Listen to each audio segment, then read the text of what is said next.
watching the best Fox 10 News at 9. What's it like living next to the world's most wanted terrorist? People living near Osama bin Laden's compound in Abbottabad flocking to the home to get a look for themselves, although many lived around this thing and saw it and had questions. Security now relaxed around the walls of the multi-million-dollar compound. Much of the area was sealed off after a team of U.S. Navy SEALs raided the home early Monday morning and killed the al-Qaeda leader. But a young boy who lives near the compound where bin Laden was living, he tells his experiences about meeting the bin Laden family. It came as a shock to many that bin Laden was living in this compound in Pakistan with limited security. It may have been a secretive place, but this 12-year-old boy that lived nearby, he would go over there and play with bin Laden's children and even rabbits.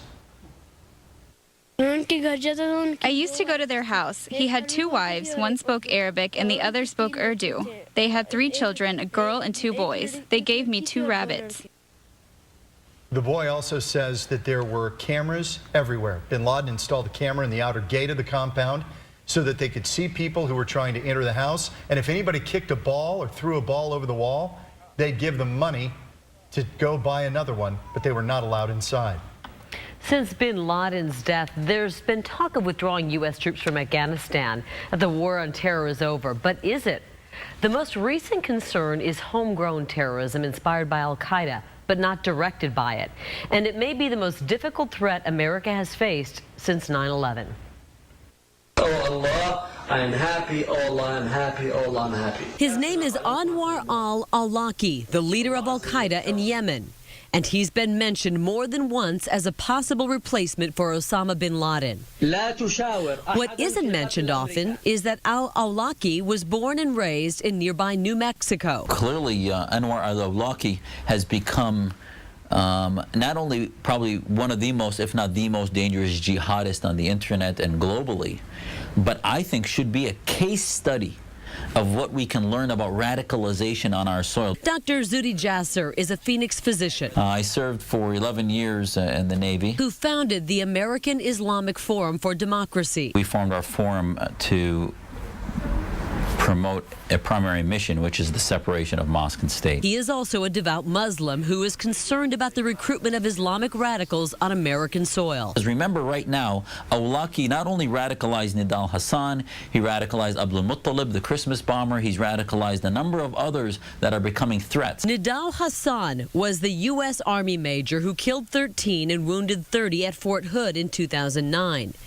It was shown that he exchanged emails with Al-Awlaki just before the shooting. After the Fort Hood incident, we had 5 young Muslim Americans, all of whom were born and raised in the United States, and they were captured in Pakistan trying to join a terrorist organization to fight U.S. troops in Afghanistan. Terrorism consultant Patrick Poole earned his credentials by exposing a cleric from Hamas preaching at a mosque in Hilliard, Ohio. The FBI had no idea he was there. Poole was in Phoenix recently to warn lawmakers about homegrown terror here. Arizona has a long history of being a hotbed of particularly al-Qaeda. Including an infamous first. The first al-Qaeda cell in the United States was located right here in Arizona, in Tucson. The 9/11 Commission report contains 59 references to terrorist activity in Arizona.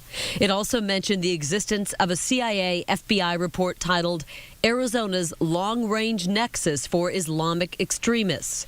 The report has still not been made public. We have a number of examples of terrorist operatives who've crossed the border. According to Poole, our state's border with Mexico is apparently attracting terrorist infiltrators. We also know that back in June 2010, 2 terrorist operatives out of Bangladesh were arrested attempting to cross the border in Naco. But it's been the dramatic increase in homegrown terror that worries Poole the most. In the past year, what we've seen is a full-out effort by al-Qaeda to recruit Americans, not just with Anwar Al-Awlaki and his internet postings and internet videos, but al-Qaeda itself, under Al-Awlaki's auspices, has been producing magazines, English language magazines called Inspire. Until we have an ideological offense into the Muslim communities, domestically and globally, to teach liberty, to teach the separation of mosque and state, you are not going to solve this problem. Dr. Jasser recently testified in Congress at hearings on Islamic radicalization, a controversial gathering that drew the ire of some. There is nothing radical or un-American in holding these hearings. But from the failed plot in Portland to blow up this Christmas tree to the attempted car bombing of Times Square, lawmakers pointed to the data. 41 plots since January 2009, all with direct links between Americans and known terrorist groups. We cannot ignore the phenomenon of domestic radicalization.